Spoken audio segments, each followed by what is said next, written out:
19 मई 2025 प्रातः मुरली। ओम शांति। बाप दादा मधुबन। आज प्यारे बाबा ने सुनाया मीठे बच्चे। बाबा कहते मीठे बच्चे, श्रीमत ही तुमको श्रेष्ठ बनाने वाली है, इसलिए श्रीमत को भूलो मत, अपनी मत को छोड़ एक बाप की मत पर चलो।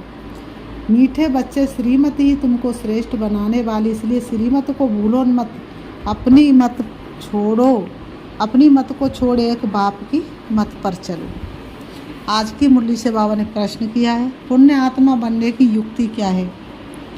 उत्तर में बाबा ने बताया, पुण्य आत्मा बनना है तो सच्ची दिल से प्यार से एक बाप को याद करो। पुण्य आत्मा बनना है तो सच्ची दिल से प्यार से एक बाप को याद करो। नंबर 2, कर्मेंद्रियों से कोई भी विकर्म ना करो, सबको रास्ता बताओ। अपनी दिल से पूछो, ये पुण्य हम कितना करते हैं, अपनी चेकिंग करो। ऐसा कोई कर्म ना हो जिसकी 100 गुना सजा खानी पड़े, तो चेकिंग करने से पुण्य आत्मा बन जाएंगे। अच्छा, ओम शांति। रूहानी बाप बैठ बच्चों को समझाते हैं। ये तो बच्चों को मालूम है कि अभी हम शिव बाबा की मत पर चल रहे हैं। किसकी मत पर चल रहे हैं? स्वयं भगवान की मत पर चल रहे हैं। उनकी है ऊंचे तो ऊंच मत। दुनिया ये नहीं जानती है कि ऊंचे तो ऊंच शिव बाबा कैसे बच्चों को श्रेष्ठ बनाने के लिए श्रेष्ठ मत देते हैं। इस रावण राज्य में कोई भी मनुष्य मात्र मनुष्य को श्रेष्ठ मत दे नहीं सकते। तुम अभी ईश्वरी मत वाले बनते हो। इस समय तुम बच्चों को पतित से पावन बनने के लिए ईश्वरी मत मिल रही है। बाबा कहते, अभी तुमको पता पड़ा है हम तो विश्व के मालिक थे। अभी तुमको पता पड़ा हम कौन थे? विश्व के मालिक थे। ये ब्रह्मा जो मालिक था उनको भी पता नहीं था, वो भी नारायण की पूजा करते थे। विश्व के मालिक फिर एकदम पतित बन जाते हैं।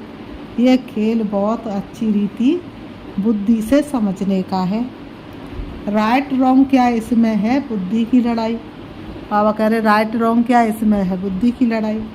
सारी दुनिया है रॉन्ग, एक बाप ही है राइट, सच बोलने वाला। वह तुमको सचखंड का मालिक बनाते हैं, तो उनकी मत लेनी चाहिए। अपनी मत पर चलने से धोखा खाएंगे। परंतु वह है गुप्त, है भी निराकार। बहुत बच्चे गफलत करते हैं, समझते हैं ये तो दादा की मत है। बहुत बच्चे समझते हैं ये तो दादा की मत है। माया श्रेष्ठ मत लेने नहीं देती, श्रीमत पर चलना चाहिए ना। बाबा आप जो कहेंगे वह हम मानेंगे जरूर, परंतु कई मानते नहीं। नंबरवार पुरुषार्थ अनुसार मत पर चलते हैं, बाकी तो अपनी मत पर चला लेते हैं, बाकी तो अपनी मत चला लेते हैं। बाबा आए हैं श्रेष्ठ मत देने। बाबा ने कहा ऐसे बाप को घड़ी घड़ी भूल जाते, माया मत लेने नहीं देते। श्री मत तो बहुत सहज है ना। दुनिया में कोई को ये समझ नहीं कि हम तमो प्रधान हैं।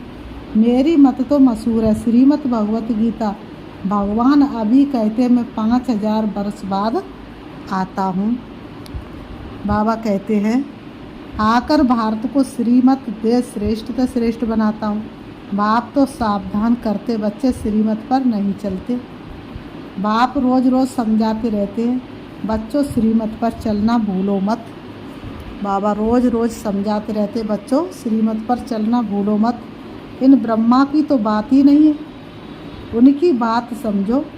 वही इन द्वारा मत देते हैं, वही समझाते। खान पान खाते नहीं, कहते हैं मैं अब उगता हूँ, तुम बच्चों को श्रीमत देता हूँ। नंबर 1 मत देते हैं, मुझे याद करो। कोई भी विक्रम नहीं करो, अपने दिल से पूछो कितना पाप किया, ये तो जानते हो। सबका पापों का घड़ा भरा हुआ है। इस समय सबका पापों का घड़ा भरा हुआ है। इस समय सभी रॉन्ग रास्ते पर है। तुम्हें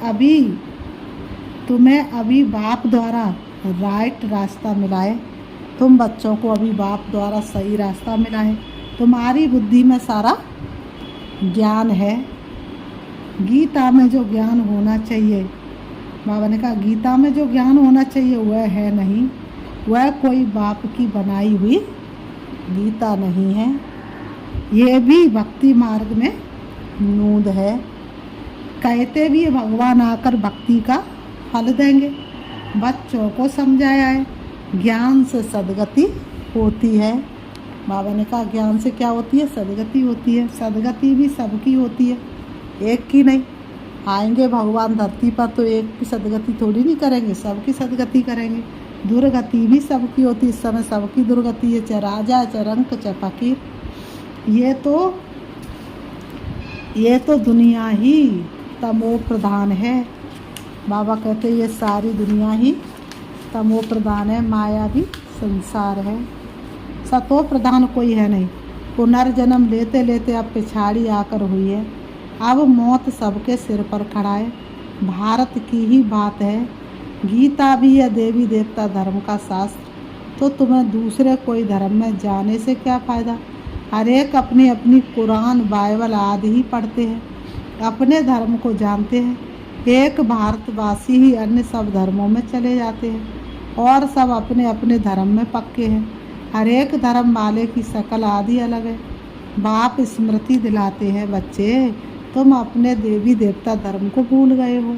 तुम स्वर्ग के देवता थे, हम शोकार्थ भारतवासियों को बाप ने सुनाया है। बाकी हम आत्मा से परमात्मा नहीं है। ये बातें तो भक्ति मार्ग के गुरु लोगों ने बनाई हैं। गुरु भी करोड़ों होंगे। स्त्री को पति के लिए कहते कि ये तुम्हारा गुरु ईश्वर है, जबकि पति ही ईश्वर है। फिर हे भगवान, हे राम क्यों कहती हो? मनुष्यों की बुद्धि बिल्कुल ही पत्थर बन गई है। ये खुद भी कहते हम भी ऐसे थे। कौन कहते? ब्रह्मा बाबा खुद ही कहते हैं कि हम भी पहले ऐसे थे। कहा वैकुंठ का मालिक श्री कृष्ण, कहाँ फिर उनको गांव का छोरा कह दिया है। श्याम सुंदर कहते हैं, अर्थ थोड़े ही समझते हैं। श्री कृष्ण को श्याम सुंदर कहते, अर्थ थोड़े ही समझते हैं। बाबा ने कहा अभी बाप ने तुमको समझाया है, जो नंबर 1 सुंदर वही नंबर लास्ट तमो प्रधान श्याम बनाए। तुम समझते हम सुंदर थे फिर श्याम बने। 84 का चक्र लगाए अभी श्याम से सुंदर बनने के लिए। बाप एक ही दवाई देते हैं कि मुझे याद करो। बाबा की एक ही दवाई है, मुझे याद करो। तुम्हारी आत्मा पति से पावन बन जाएगी, तुम्हारे जन्म जन्मांतर के पाप नाश हो जाएंगे। तुम जानते जब से रावण आया तुम गिरते गिरते पाप आत्मा बने हो। ये है ही पाप आत्माओं की दुनिया, एक भी सुंदर नहीं। बाप अगर सुंदर कोई बना ना सके, तुम आए हो स्वर्गवासी सुंदर बनने। अभी नरकवासी श्याम है, क्योंकि काम चिता पर चढ़ काले बने हैं। बाप कहते काम महाशत्रु है, इन पर जो जीत पाएंगे वही जगत जीत बनेंगे। नंबर 1 है काम, उनको ही पतित कहा जाता है। क्रोधी को पतित नहीं कहेंगे, बुलाते भी हैं कि आकर पतित से पावन बनाओ। तो अब बाप आए हैं, कहते ये अंतिम जन्म पावन बनो। जैसे रात के बाद दिन, दिन के बाद रात होती है, वैसे संगम युग के बाद फिर सतयुग आना है, चक्र फिरना है। बाकी और कोई आकाश में अथवा पाताल में दुनिया नहीं है, सृष्टि तो यही है। सतयुग त्रेता यहाँ ही है, झाड़ भी एक ही है और कोई हो नहीं सकता। ये सब गपोड़े हैं जो कहते अनेक दुनिया है। बाप कहते ये सब है भक्ति मार्ग की बातें। अब बाप सत्य बात सुनाते हैं। अब अपने अंदर देखो हम कहाँ तक श्रीमत पर चल सतो प्रधान अर्थात पुण्य आत्मा बन रहे हैं। सतो प्रधान को पुण्य आत्मा, तमो प्रधान को पाप आत्मा कहा जाता है। बेकार में जाना पाप है। बाप कहते अब पवित्र बनो, मेरे बने हो तो मेरी श्रीमत पर चलना है। मुख्य बात है कोई पाप नहीं करो। नंबर 1 पाप है बेकार में जाना। फिर और भी पाप बहुत है, चोरी चकारी ठगी आदि बहुत करते हैं। बाबा ने कहा फिर बहुतों को गवर्नमेंट पकड़ती भी है। अब बाप बच्चों को कहते तुम अपने दिल से पूछो, हम कोई पाप तो नहीं करते हैं। ऐसे मत समझो हमने चोरी की व रिश्वत खाई तो ये बाबा तो जानी जानन हार है। सब जानते नहीं, जानी जानन हार का अर्थ कोई ये नहीं है। बाबा कहते जानी जानन हार का अर्थ कोई ये नहीं है। अच्छा, कोई ने चोरी की, बाप जानेंगे फिर क्या? बाप ने कहा कोई चोरी कर रहा है क्या? बाप उनको देख रहे हैं कि जान रहे हैं? तो बाप को क्या पड़ी, अगर बाप भी ऐसे देखने लगे तो क्या होगा? बाप का भी मन खराब हो जाए, तो बाप कोई देखते नहीं है। तो बाबा ने कहा जो चोरी की उसको दंड चौगड़ा हो ही जाएगा, बहुत बहुत सज़ा खाएंगे, पदवी भ्रष्ट हो जाएगा। बाबा का बच्चा बनने के बाद चोरी की तो बहुत सज़ा मिलेगी और पदवी भ्रष्ट हो जाएगा। बाप समझाते ऐसे अगर काम करेंगे तो दंड भोगना पड़ेगा। बाबा कहते हैं अगर बाबा का बच्चा बन के और ऐसा काम करेंगे तो क्या करना पड़ेगा? बहुत सज़ा भोगनी पड़ेगी। कोई ईश्वर का बच्चा बनकर, बाबा ने कहा कोई ईश्वर का बच्चा बनकर फिर चोरी करता, सी बाबा जिससे इतना वर्षा मिलता है। बाबा ने कहा बाबा का बच्चा बन के और फिर कोई बाबा के भंडारे की चोरी करता है या किसी की चोरी करता है, तो बाबा ने कहा श्री बाबा जिससे इतना वर्षा मिलता उनके भंडारे से चोरी करता ये तो बहुत बड़ा पाप है। बाबा कहते कोई में चोरी की आदत होती है, उनको जेल बर्ड कहा जाता है। यह है ईश्वर का घर, सब कुछ ईश्वर का है ना। ईश्वर के घर में आते बाप से वर्षा लेने, परंतु कोई की आदत हो जाती है, उसकी सज़ा 100 गुना बन जाती है। बाबा ने कहा बाबा के घर से अगर चोरी की तो उसकी सज़ा 100 गुना बन जाती है, सजाएं भी बहुत मिलेगी और फिर जन्म बाई जन्म डर्टी घर में जाए जन्म लेंगे, सज़ा मिलेगी अलग और जन्म भी फिर बहुत गंदे घर में होगा। तो अपना ही नुकसान किया ना। ऐसे बहुत है जो याद में बिल्कुल नहीं रहते, सुनते कुछ नहीं, बुद्धि में चोरी याद के ही ख्यालात चलते रहते हैं। ऐसे बहुत सत्संग में जाते चप्पल चोरी कर लेते, उनका धंधा ही ये रहता है। कोई का तो यही धंधा रहता है, सत्संग में जाएंगे सत्संग सुनने के लिए नहीं, चप्पल चोरी करने के लिए। जहाँ सत्संग होता वहाँ जाकर चप्पल चोरी कर आएंगे। दुनिया बिल्कुल ही डर्टी है। यह है ईश्वर का घर। चोरी की आदत तो बहुत ख़राब है। कहा जाता कख का चोर सो लख का चोर। अपने अंदर से पूछना चाहिए हम कितना पुण्य आत्मा बने हैं, कितना बाप को याद करते हैं, कितना हम सुदर्शन चक्रधारी बनते हैं, कितना समय ईश्वरी सर्विस में रहते हैं, कितने पाप कटते जा रहे हैं। अपना पोता मेल रोज देखो, कितना पुण्य किया, कितना योग में रहा, कितने को रास्ता बताया।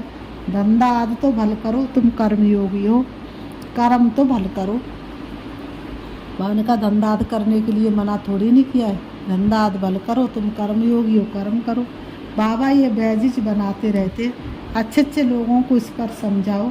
इस महाभारत लड़ाई द्वारा ही स्वर्ग के गेट्स खुल रहे हैं। श्री कृष्ण के चित्र में नीचे लिखत बड़ी फर्स्ट क्लास है। बाबा कहते हैं परंतु बच्चे अभी इतना विशाल बुद्धि नहीं बने हुए, थोड़ा ही धन मिलता है तो नाचने लग पड़ते हैं। कोई को जास्ती धन होता है तो समझते हमारे जैसा कोई नहीं होगा। धन का भी इंसान को कितना नशा होता है, धन के नशे में भी इंसान सब कुछ भूल जाता है। जिन बच्चों को बाप की परवाह नहीं, उन्हें बाप जो इतना अविनाशी ज्ञान रत्नों का खजाना देते उसकी भी कदर नहीं रहती है। बाबा एक बात कहेगा वह दूसरी बात कर लेते, परवाह न होने के कारण बहुत पाप करते रहते हैं। श्रीमत पर चलते नहीं, फिर गिर पड़ते हैं। बाप कहेंगे ये भी ड्रामा, उनकी तकदीर में नहीं है। बाबा तो जानते हैं ना बहुत पाप करते हैं। अगर निश्चय हो कि बाप हमको पढ़ाते हैं तो खुशी रहनी चाहिए। निश्चय हो कि श्री बाबा हमें पढ़ाते, भगवान हमें पढ़ाते हैं तो खुशी रहनी चाहिए। परंतु बच्चे तो अभी तक भी मुरझाते रहते हैं, वह अवस्था ठहरती नहीं है। बाबा ने समझाया है विनाश के लिए रिहर्सल भी होगी। बाबा ने कहा विनाश के लिए रिहर्सल भी होगी, कैले मिटीज भी होगी, चारों तरफ कैले मिटीज भी होगी। भारत को कमज़ोर करते जाएंगे। बाप खुद कहते ये सब होना ही है, नहीं तो विनाश कैसे होगा। ये सब ना हो तो नई दुनिया कैसे आए, पुरानी दुनिया का विनाश कैसे हो। बर्फ़ की बरसात पड़ेगी, फिर खेती आदि का क्या हाल होगा। लाखों मरते रहते, कोई बतलाते थोड़ा ही है, सच कोई बतलाते थोड़ा ही है। तो बाप मुख्य बात समझाते, श्री बाबा तो मुख्य बात समझाते कि ऐसे अपने अंदर जांच करो, मैं कितना बाप को याद करता हूँ। बाबा आप तो बड़े मीठे हो, कमाल है आपकी, आपका फरमान है मुझे याद करो। तो 21 जन्म के लिए कभी रोगी नहीं बनेंगे।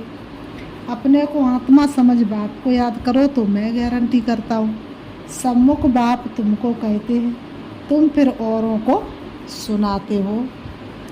बाप कहते मुझ बाप को याद करो, बहुत प्यार करो, तुमको कितना सहज रास्ता बताता हूँ। बाबा कहते तुम बहुत याद करो और बहुत प्यार करो। बाबा ने कितना सहज रास्ता बताया पतित से पावन होने का। बाबा कहते हैं, बाबा कितना सहज रास्ता बताते, कैसे तुम पावन बन सकते हो। कोई कहते हैं हम तो बहुत पाप आत्मा हैं। अच्छा फिर ऐसे पाप नहीं करो, मुझे याद करते रहो तो जन्म जन्मांतर के जो पाप है वह इस याद से भस्म होते जाएंगे। याद की है मुख्य बात, इनको कहा जाता सहज याद। योग अक्षर भी निकाल दो, सन्यासियों के हठ योग तो किस्म किस्म के हैं, अनेक प्रकार से सिखलाते। इस बाबा ने गुरु तो बहुत किए हैं ना। अभी वेद का बाप कहते इन सब को छोड़ो, इन सब का भी मुझे उद्धार करना है, और कोई की ताकत नहीं जो ऐसे कह सके। बाप ने ही कहा है मैं इन साधुओं का भी उद्धार करता हूँ। श्री बाबा ने कहा है मैं इन साधुओं का भी उद्धार करता हूँ। फिर ये गुरु कैसे बन सकते हैं? तो मूल एक बात बाप समझाते, अपनी दिल से पूछो हम कोई पाप तो नहीं करते, किसको दुख तो नहीं देते, इसमें कोई तकलीफ नहीं। अंदर जांच करनी चाहिए, सारे दिन में कितना पाप किया, कितना याद किया, याद से ही पाप भस्म होंगे। कोशिश करनी चाहिए, ये बहुत मेहनत का काम है। ज्ञान देने वाला एक ही बाप है, बाप ही मुक्ति जीवन मुक्ति का रास्ता बतलाते हैं। फिर बाबा कहते हैं अच्छा मीठे मीठे सिकीलते बच्चों प्रति माता पिता बाप दादा का याद प्यार, और गुड मॉर्निंग रूहानी बाप की, रूहानी बच्चों को नमस्ते। हम रूहानी बच्चों की, रूहानी बाप दादा को याद प्यार और नमस्ते नमस्ते नमस्ते। ताड़ा के लिए मुख्य सार नंबर 1, बाप जो अविनाशी ज्ञान रत्नों का खजाना देते हैं उसका कदर करना, बेपरवाह बन बाप पाप कर्म नहीं करने। अगर निश्चय है भगवान हमको पढ़ाते तो अपार खुशी में रहना है। नंबर 2, ईश्वर के घर में कभी चोरी याद करने का ख्याल ना आए, ये आदत बहुत गंदी है। कहा जाता है कक्का चोर सुलक्खा चोर। अपने अंदर से पूछना हम कितना पुण्य आत्मा बने हैं। आज की मुरली से बाबा ने वरदान दिया, निर्बल दिल से किस्त असमर्थ आत्मा को एक्स्ट्रा बल देने वाले रूहानी रहम दिल भाव। जो रूहानी रहम दिल बच्चे हैं वह महादानी बन बिल्कुल होपलेस केस में होप पैदा कर देते हैं। जो रूहानी रहम दिल बच्चे हैं वह महादानी बन बिल्कुल होपलेस केस में होप पैदा कर देते हैं। निर्बल को बलवान बना देते हैं। दान सदा गरीब को बेसहारे को दिया जाता है। तो जो निर्बल दिलस्किस्त समर्थ प्रजा क्वालिटी की आत्माएं हैं उनके प्रति रूहानी रहम दिल बन महादानी बनो। आपस में एक दूसरे के प्रति महादानी नहीं, बाबा ने कहा आपस में एक दूसरे के प्रति महादानी नहीं, वह तो सहयोगी साथी हो। बाबा कहते वह तो सहयोगी साथी हो।